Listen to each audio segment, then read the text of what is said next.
500 গ্রাম সাধারণ কাঁচা ছোলা, এটা 6 থেকে 8 ঘন্টা জলে ভিজিয়ে রাখা ছিল। এটা দিয়ে আমি সেদ্ধ ছোলার চাট করব। এখানে কড়া বসিয়েছি, 2 টেবিল স্পুন সর্ষের তেল দিয়ে দিচ্ছি।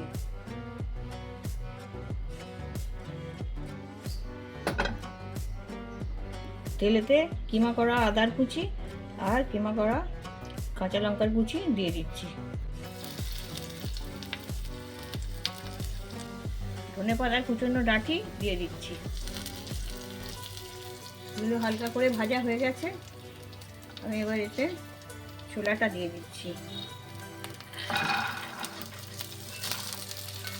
একটা ছোট পেঁয়াজ কুচি করে কাটা, এটাও দিয়ে দিচ্ছি। এগুলো হালকা করে ভেজে নেব।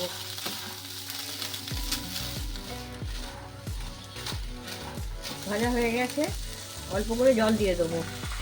খুব বেশি জল দেবো না, কারণ জলটা আমার থাকবে না, ফুটিয়ে নিতে হবে যাতে ছোলাটা সেদ্ধ হয়। সেই পরিমাণ মতো জল দেবো।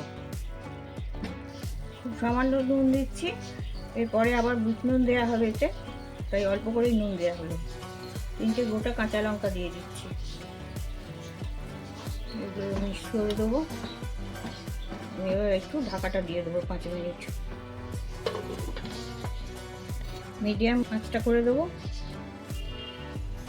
5-7 মিনিট পরে ঢাকনাটা খুলছি। ছোলার জলটা পুরো শুকিয়ে গেছে।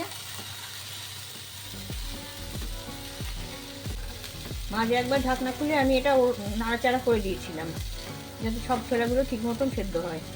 ছোলাটাও সেদ্ধ হয়ে গেছে। কিছু কুচনো টমেটো দিয়ে দিচ্ছি।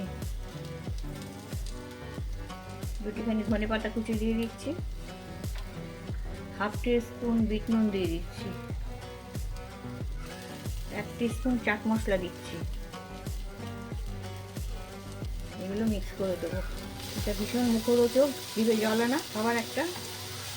এটা ভীষণ প্রোটিন সমৃদ্ধ খাবার, আর এতে আয়রন আছে, ফাইবার আছে, হজম শক্তি বাড়ায়, আর দুর্বল লোকেদের পক্ষে এটা শক্তি যোগায়। সেদ্ধ ছোলার চাট তৈরি।